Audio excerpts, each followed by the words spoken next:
They were two very different Godfathers, separated by 4,000 miles of ocean.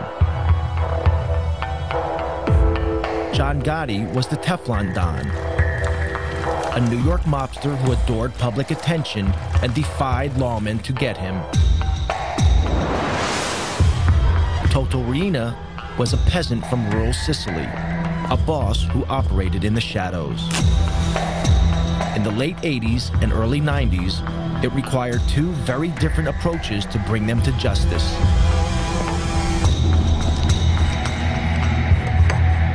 In the United States, crime fighters were tireless in their pursuit of Gotti. If you'll disregard my phone calls, I'll blow you and the house up.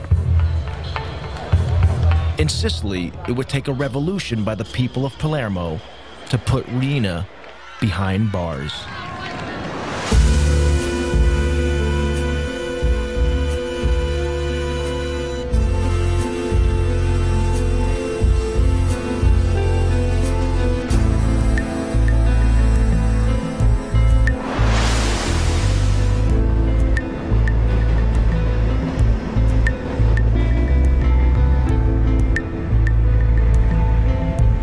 John Gotti was a violent and reckless hoodlum from his earliest days.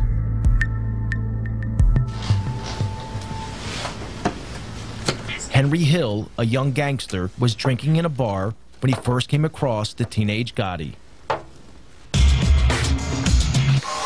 of a sudden, John comes in, that does it work anyway, goes over to the card table and starts whacking the guy with a batter and pipe or something. Just beating his head to death. He almost killed the guy. And he might have killed the guy, I don't know. The guy might have died, they might have thrown him in the trunk that night, I don't know. Gotti had broken an unwritten rule of the mob. Violence should only be used when there are no witnesses. He walks over, apologizes to me. Completely all over the place. That was the first time I had ever seen him. He had a long black, top coat, leather top coat, I mean, he just looked like part of a gangster. It was clear Gotti feared no one. To Henry Hill, it marked Gotti as a man destined for the top. He was a man on the rise. He was, he had his own crew. You know he was going to be somebody. You just knew it. I mean, he had that presence. But one man stood in the way of Gotti's rise: Paul Castellano. He was the head of the Gambino crime family, the most powerful of all the Mafia families in the U.S. Castellano was an old-style hood, a mafioso who disguised his crimes behind a veneer of respectability. Paul wore two hats. He could mingle with lawyers, real estate, businessmen and developers, doctors, talk their language. Then he wore his Gambino family hat, and he could sit there and discuss why this guy's got to get killed and say, okay, he's got to go. Gotti would have to eliminate Castellano to become boss. But Gotti was not the only one who wanted him out of the way. In 1983, President Ronald Reagan declared war on organized crime. The target was the Mafia's ruling body known as the Commission. On it sat Paul Castellano. Under America's tough anti-mafia RICO legislation, crime fighters could prosecute Castellano and the other bosses for running a criminal enterprise, if they could prove the Commission was meeting. The Commission was so secret, the only proof the FBI had was from 1957, when police raided an infamous mob gathering. Then, one morning in 1984, FBI agent Joe O'Brien received a call from a mole inside the Mafia. He informed me that there was going to be what's known as a Mafia Commission meeting in a couple of hours. I didn't believe him, to be honest with you, because this was pretty much unheard of. These guys cannot afford to meet. That could be very incriminating to them. If the FBI could get a photograph of this meeting, it would help destroy the commission.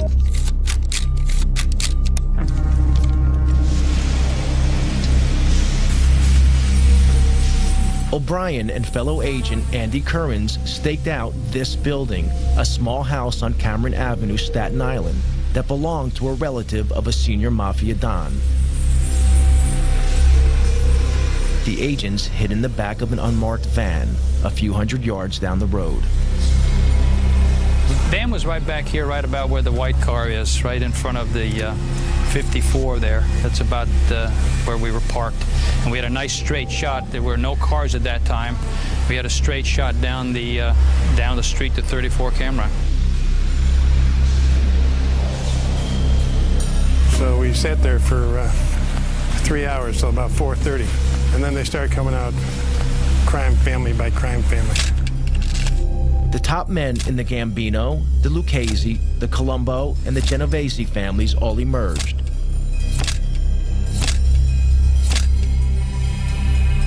Then finally our long-awaited guest of honor, if you will, Paul Castellano, came out. Castellano was the boss of bosses. It was like the king strutting out. You could almost envision a carpeted area. It was a real show of how the mob operates and mob protocol. It was very exciting. I don't know how Andy managed to keep the camera as still as he did. He used this shoulder right here as a tripod, and I just didn't breathe for the longest period of time. Castellano wasn't in any big rush. Took a couple of puffs on the cigar and got in the car and drove off. The photographs were dynamite. The FBI knew that such striking visual evidence was just the thing to put in front of a jury. In February 1985, the FBI seized all 5 members of the commission. Agents O'Brien and Currens arrested Castellano and drove him to FBI headquarters in Manhattan. Federal authorities and New York City and state law enforcement officials today announced one of the most important indictments of Mafia bosses in this nation's history. In the car on the way to FBI headquarters, Castellano heard a radio news bulletin about the arrests. Charges of racketeering and extortion. The charges carry prison sentences of up to 20 years. From New York, NPR's Mike Schuster. It was the beginning of the end of Castellano's reign. Made their move late last night. Among those now facing federal racketeering and extortion charges are Paul Castellano, head of the Gambino family. The key to the investigation was an electronic bug. He turned to Joe, I remember, and he said, "Is that true?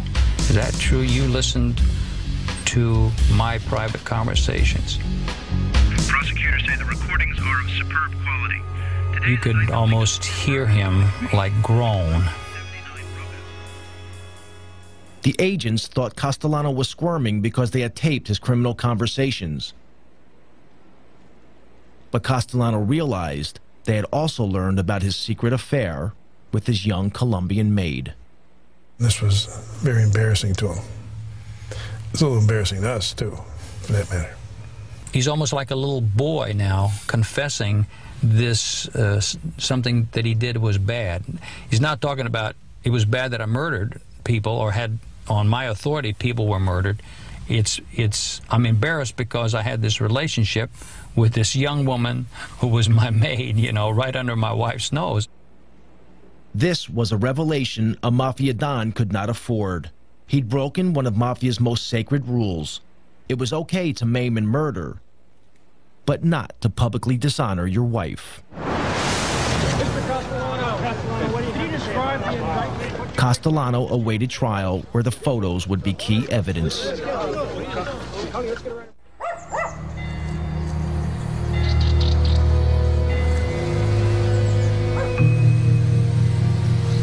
If the New York mob wanted to know what a Mafia war was like, they needed look no further than Sicily.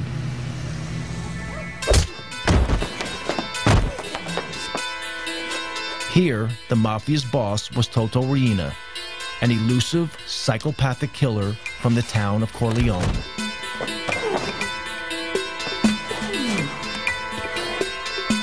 Corleone was a mafia stronghold set high in the mountains of central Sicily. It was the place that gave its name to Marlon Brando's character in the film The Godfather. Riina's cruelty earned him the name The Beast.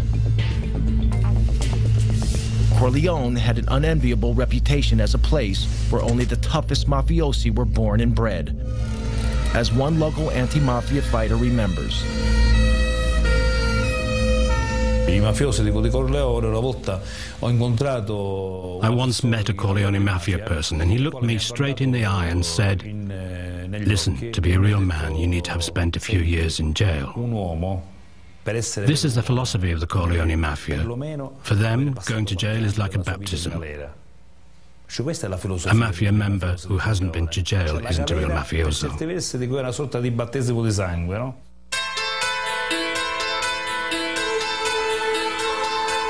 Riina's crime family had seized control of the mafia in a vicious war. In Palermo, in the early 80s, the streets were soaked with the blood of Riina's victims. During one 6-month period, a body was found in the city every 3 days.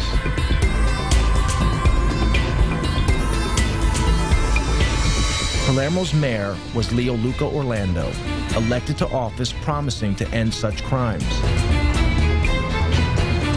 Even 20 years later, his courageous stand means he must have an armed guard 24 hours a day. Palermo was a city just living in silence and in dark. The way the citizens to avoid to be involved in these killings was to deny that the mafia does exist. Just to say, we don't see, we don't speak, we don't hear, it's not our problem, they kill each other, there's no risk for us. If we don't speak about the mafia, we will never be killed. The man leading the hunt for Riina was an investigating magistrate named Judge Giovanni Falcone. He had grown up in a rough area of Palermo, where some of his schoolboy friends later became mafiosi. Unlike them, he had chosen to fight for the law rather than against it. From his headquarters in Palermo's Palace of Justice, Falcone had been battling the mafia for over a decade.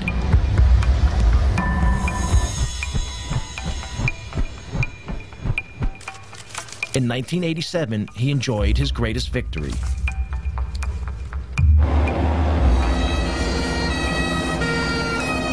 In the Maxi trial, over 300 mafiosi have been sent to prison, their sentences totaling almost 3,000 years.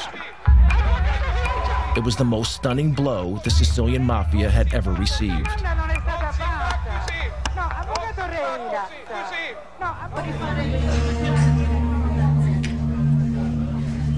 But Mafia boss Toto Riina had escaped the roundup. He remained free, running his criminal empire from an unknown hiding place.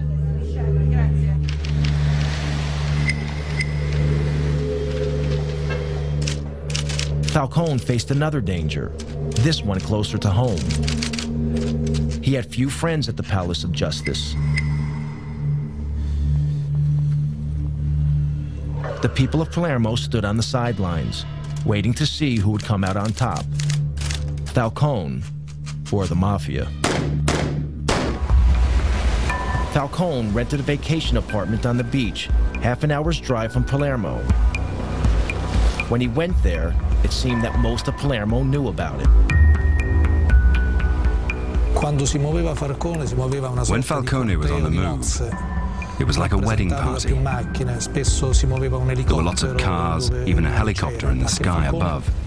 So everyone knew that Falcone was at the beach house. Yet the ring of steel that protected Falcone made little difference to Riina. One afternoon in June 1989, Falcone relaxed by the beach. An inquisitive security guard noticed a sports bag by the house, seemingly forgotten in the rocks by the water's edge. When he peered inside the bag, he noticed electric wires connected to 58 sticks of plastic explosives.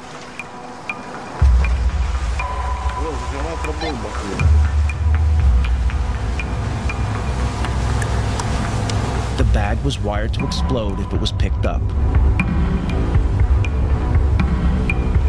The bomb did not go off. Falcone had cheated death.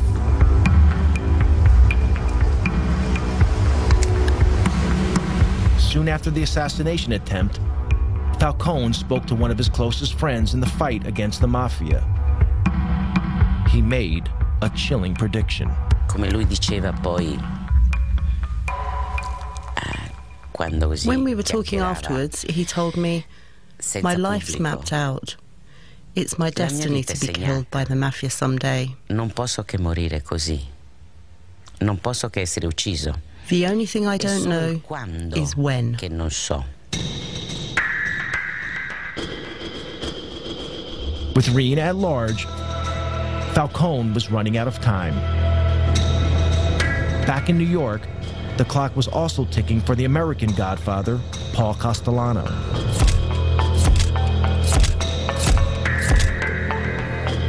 Castellano waited for his trial on racketeering charges. He rarely ventured from his home, this luxurious mansion in the most exclusive area of Staten Island. Enemies and friends alike called it the White House, and Castellano lived like a president. That meant he lost touch with feelings on the street, discontent that would be exploited by his rival, John Gotti. There's a lot of discontent with Castellano, where they thought he was too involved in his legal trials. He wasn't running the family. It had become a family of the haves and have-nots. Castellano was making all the money. Guys like Gotti were out there starving. So there was a lot of dissension in the family. We knew there was meetings going on, and there was a lot of discontent. In fact, Gotti posed as a have-not to win support for his bid to become boss. In reality, Gotti was making a fortune dealing heroin, making him a hero to his supporters.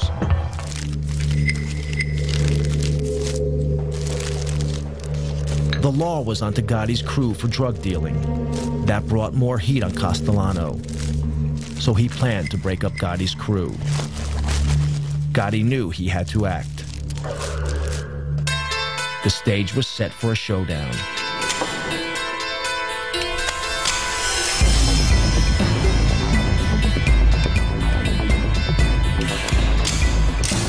On December 16, 1985, Castellano headed into Manhattan for a meeting with Gotti. They were to meet here at Castellano's favorite steakhouse, Sparks, in Midtown Manhattan.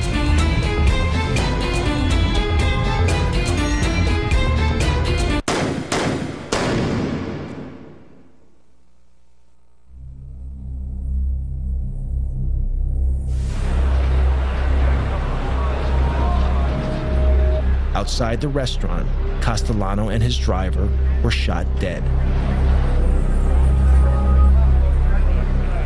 Such a daring public murder shocked New Yorkers. It made the new Gambino boss a celebrity overnight.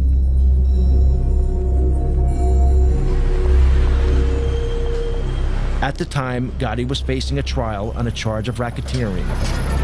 Until the murder, few outside the world of law enforcement had even heard of Gotti. We went from having what was really kind of a, not sleepy, but routine organized crime case to the case of the decade. We had huge throngs of reporters outside the courthouse, in the courtroom. We had a big fish on the line. At his trial, Gotti was defended by flamboyant mob lawyer Bruce Cutler. For many years, Cutler has continued to act as Gotti's apologist. He had a remarkable insight into others, like a sense, almost a sixth sense, if you will, to size people up. Gotti could certainly size up a jury. In March 1987, the trial reached its conclusion. Gotti was acquitted of racketeering. But unknown to law officers, a juror had been bribed by one of Gotti's men. Gotti was tried in 2 other cases, both for assault, both defended by Bruce Cutler. How say you with respect to defendant John Gotti, guilty or not guilty? We find him not guilty. Each time, the Gambino boss got off. Bribery and intimidation of witnesses saw to that. The nickname, the Teflon Don, was born. Gotti was different from almost any other Godfather. He made little secret he was a Mafia Don, and enjoyed that everyone knew he'd risen from Brooklyn poverty to become the boss of bosses. He was born dirt poor, was on the street since he's 12, was on the cover of Time magazine in his 40s, and he took on the system. In the opinion of his former attorney, Gotti was a modern-day Robin Hood, standing up to those in power. Jewish people, Irish people, working people, union people, construction workers, policemen. My father was a detective. Some of our strongest supporters that used to cheer for us were local police, not because they're allowed to, but it was the alphabetized government thugs we fought. The FBI, Internal Revenue, INS, CIA, those faceless, robotic government thugs that come at you and can destroy your life. The murderous reality of Gotti's brutal reign was very different. Gotti's love of public adoration would be exploited by the FBI and prove to be the Teflon Don's undoing. American mob boss John Gotti loved the limelight, but the head of the Sicilian Mafia, Toto Riina, stayed out of sight.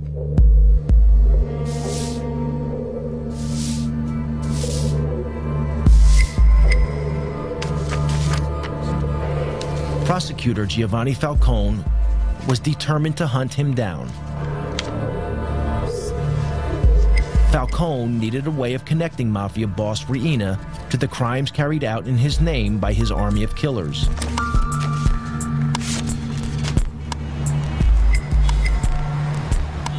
The answer was in America. Richard Martin was a leading official in the U.S. Department of Justice.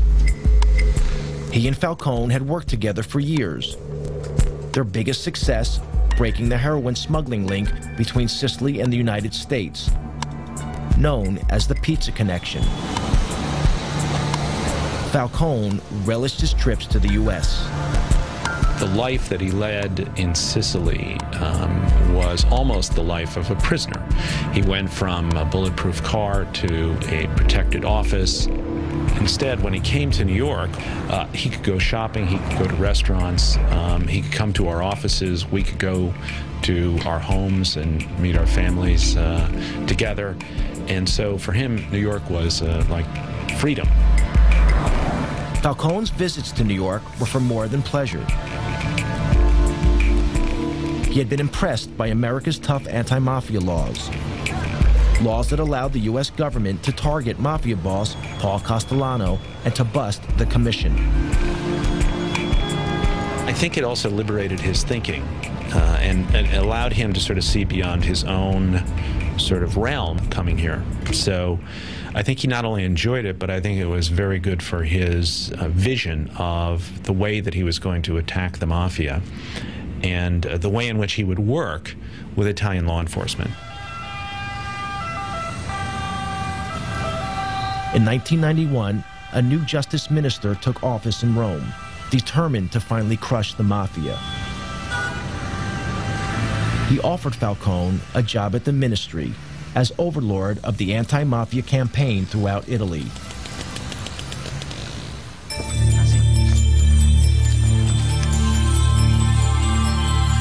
Falcone jumped at the chance of leaving Palermo and putting into practice the lessons he had learned in the United States. His ideas were revolutionary. An Italian equivalent of the FBI was to be formed. Across Italy, the fight against organized crime would be centralized under Falcone's control.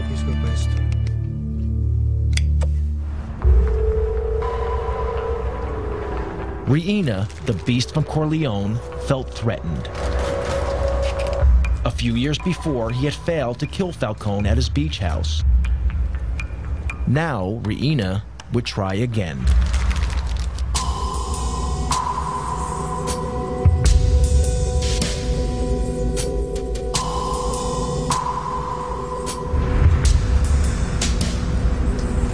On May 23, 1992, Falcone and his wife Francesca returned to Palermo for the weekend.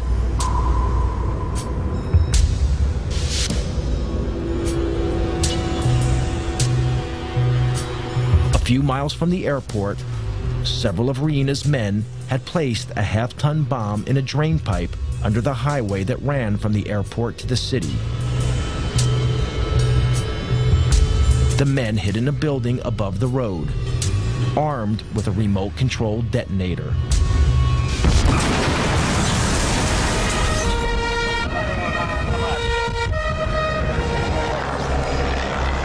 A massive explosion ripped open the highway.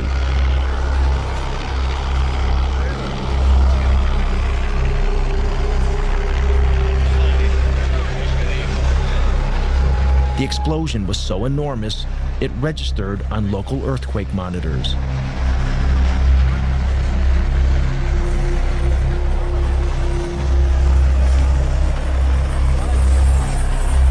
Giovanni's sister, Maria Falcone, was at home when she heard the news of the explosion.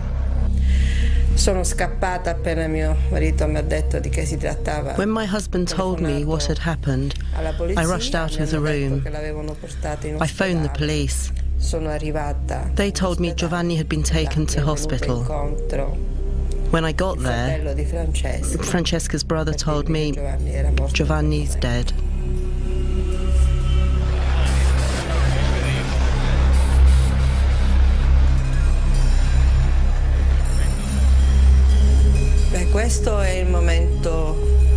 This was the saddest moment ever.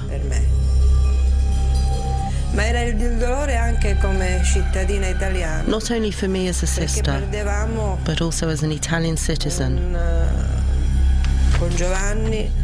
Because we felt that in losing Giovanni, our greatest chance of beating the Mafia had gone. Falcone was not only a colleague, I was proud to think of him as a colleague, but a friend. I was enormously saddened, and it was as if part of what we all worked for had been lost. Reina reputedly threw a party, toasting Falcone's demise with champagne.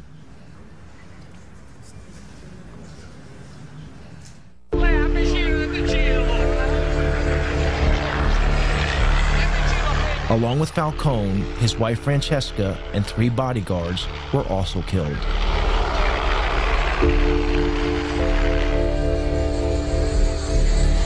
Thousands gathered at the church of San Domenico in Palermo for the funeral, waiting patiently for hours in the rain. The funeral was broadcast live on national TV. Across Italy, all regular television programs were suspended. Parliament declared a day of mourning.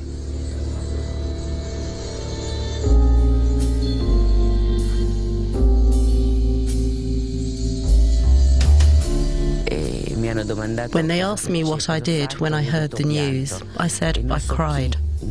Someone said, "You're Judge Ferraro. What do you mean you cried?"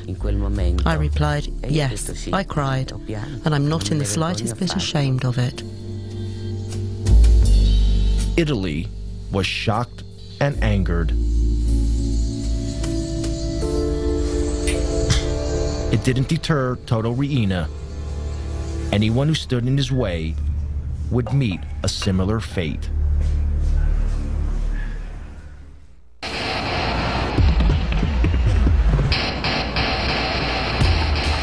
In New York, the net was closing in on American Godfather John Gotti.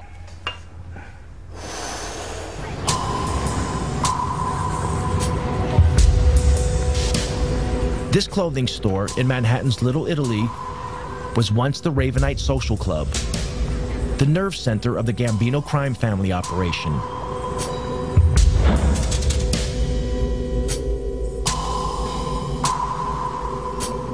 Gotti insisted that his crime family visit the Ravenite to pay public homage to him. The FBI had placed a surveillance team on a block near the Ravenite. This is some of the actual footage shot by the FBI. Gotti reveled in his public persona as Mafia Godfather. He made no attempt to hide the fact that he was meeting with his criminal gang. The rest of the family was required to come down there as a command performance to meet with John, discuss business, kiss his rear end, give him money, what have you. So during the course of the week, you might have all 20 caps in the family down there on different nights, plus 80 to 90 to 100 soldiers, all standing out there in broad daylight. And for us, it was a gold mine, just seeing, identifying the entire Gambino family during the course of the week, all in one place. Pictures, though, were not enough. To get a conviction, the FBI also needed to hear Gotti talking about his crimes. They had bugged the Ravenite, but the mics had so far failed to pick up much. Then they had a break.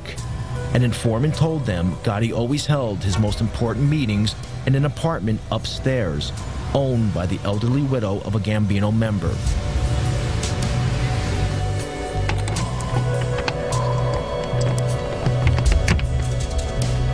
When the old lady went on vacation, FBI agents broke in and placed a bug in the apartment. But a few days later, we heard the back door of the social club open up, and we heard him walking up the stairs, and sure enough, we hear the door, apartment number 10, open. And they all sit down, and they start talking. And after a few minutes, it became obvious that they weren't concerned about microphones because they had a radio on, but they turned it down because it was too noisy. They all talked loud because we found out later John Gotti's deaf in one ear. So the tapes are all loud and clear and tremendous quality. You tell this punk, I meet John Gotti tonight to sever your mother head off, you sucker.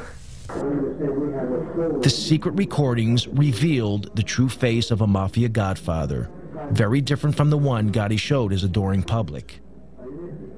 John, listen, I call you the house 5 times yesterday. Now, if you'll disregard my phone calls, I'll blow you in the house up.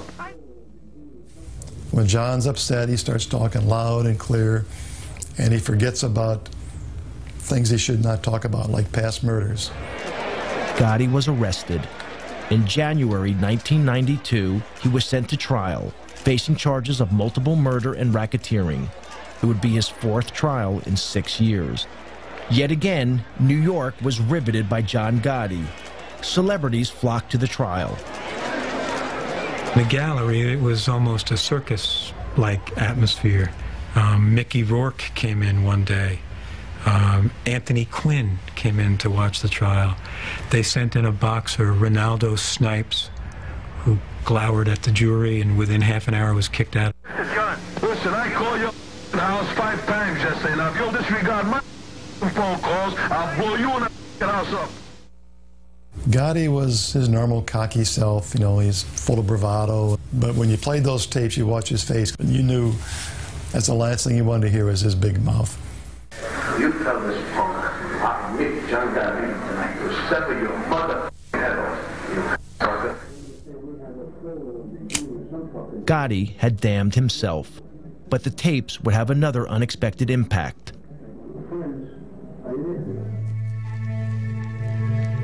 Also arrested with Gotti was his loyal right-hand man, Sammy the Bull Gravano. Dominic Montiglio went to school with Gravano. Later, both men would become mobsters with the Gambino crime family. Sammy was always a tough kid. He and I went to school together from when we were like in kindergarten. I mean, he killed his brother-in-law. You know, Louis, which was like his childhood friend. I mean, you know, Louis Melito. They grew up together and hung out together. They stole together. They did all of that. He killed Louis. You couldn't trust Sammy. Gravano had become disillusioned with Gotti. To Gravano, a real Godfather shouldn't be courting publicity. He should be operating in the shadows, like Paul Castellano had done. But Gotti had no respect for anyone, including his underboss, something that the FBI exploited. At a pretrial hearing, Agent Bruce Mao played Gotti and Gravano a tape. On it, Gotti was extremely critical of his underboss. I met you too. Finally, and said he might not go to people about that. So there was no man time he's going to jail. And so you got Gravano and Gotti sitting side by side at the defense table, and we start playing that tape. And Sammy turns red. He's starting to explode. He's just ready to burst. John Gotti, for the first time, is embarrassed. He's turning white. He just wants to duck under the table. He's so embarrassed because he knows he got caught bad mouthing his consigliere, his underboss, his right-hand man. Gravano would be the final nail in Gotti's coffin. Bruce calls me one day at my desk. He says to me, "You sitting down?" I said, "Yes, I'm sitting down."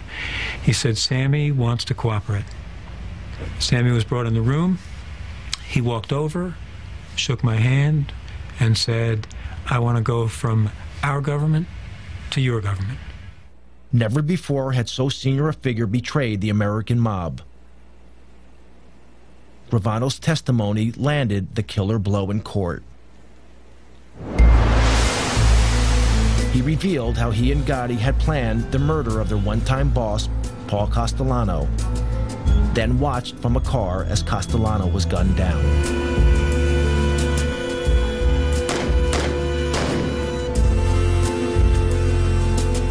Gravano was a fantastic witness, and John Gotti acted like someone who knew he was going to be convicted, and he was really worried about it. He was ornery, snapping at me, snapping at his lawyers. It was, I enjoyed watching it. In April 1992, Gotti was found guilty on 13 charges, including murder and racketeering. The judge sent the Godfather to one of the toughest jails in the U.S., Marion Federal Penitentiary in Marion, Illinois. The sentence was steep, life without the possibility of parole. Despite the evidence of the tapes and Gravano's testimony, Gotti's attorney in his first 3 trials still protest Gotti's innocence. If you're asking me, do I agree with the label that he was boss of some Gambino group, I say no. To you, I've said no all my life. He said no. I don't say he was an altar boy or a saint. He was one tough cookie. But he said he was not part of any mob.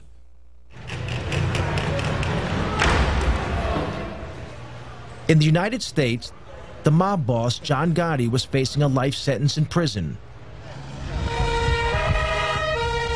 But in Sicily, the Italian government seemed powerless. Mafia godfather Toto Riina killed at will. Anti-mafia prosecutor Giovanni Falcone had been murdered. Palermo waited anxiously for Riina's next move. Falcone's mantle had fallen to another magistrate, Paolo Borsellino. Borsellino and Falcone had grown up together and had devoted their adult lives to fighting organized crime.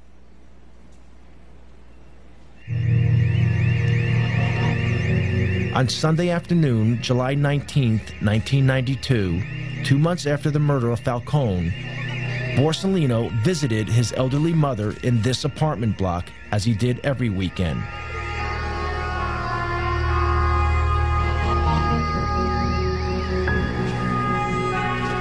A massive car bomb exploded, killing Borsellino and 5 of his bodyguards.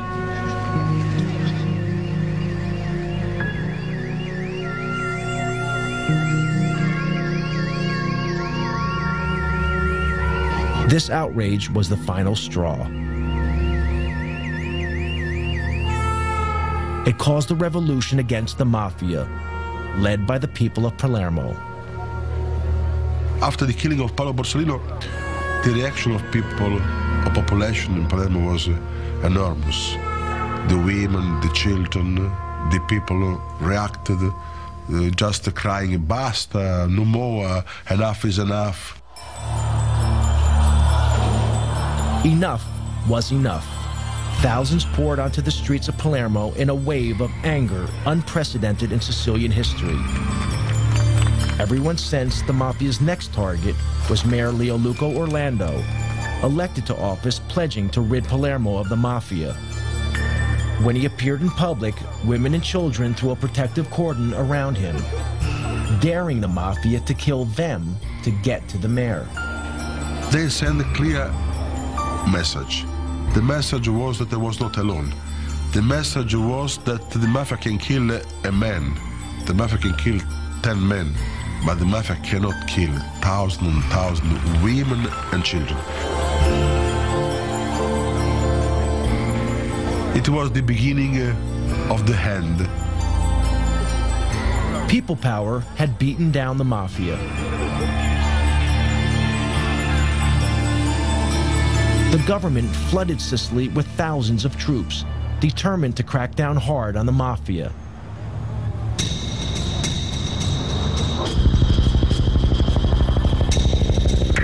In January 1993, Italian police nabbed the biggest prize of all. Following a tip-off, Toto Riina was finally arrested.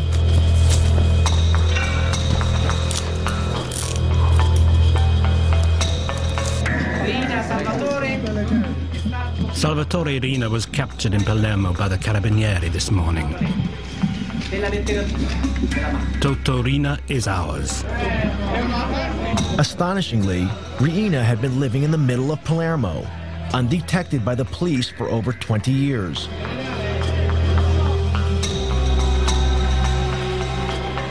When Riina was paraded in public, Italians were shocked.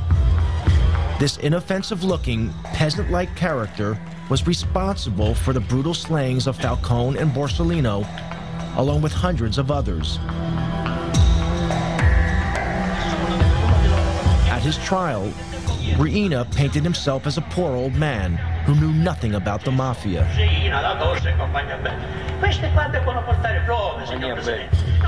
This flimsy defense was rejected.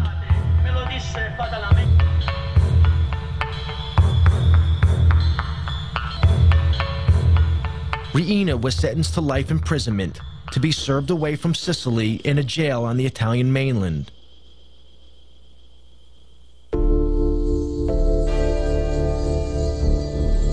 On both sides of the Atlantic, the day of the Godfather seemed over. John Gotti died of cancer in prison in 2002, 10 years into his life sentence. With Gotti's death, an era ended. By publicly flaunting the fact that he was boss of bosses, he ensured that law enforcement agencies would leave no stone unturned to finally smash the mob. The future is pretty grim for the mob if the FBI and other federal agencies keeps the pressure on to go after these guys. The biggest mistake we could make is declare that the war and the mob is over with, we've won, and go off to do other things. These people are very resilient. 5 years they could regroup, reorganize. They'll never be as effective as what they were 30 years ago, but they'll still be a viable criminal force. In the U.S., the mob is moving with the times. They're involved in internet fraud, sex phone lines, and stock exchange scams. But they are no longer the power they once were. And the FBI is determined to not let Russian, Chinese, or other immigrant criminals dominate their neighborhoods in the way Italian gangsters once controlled theirs.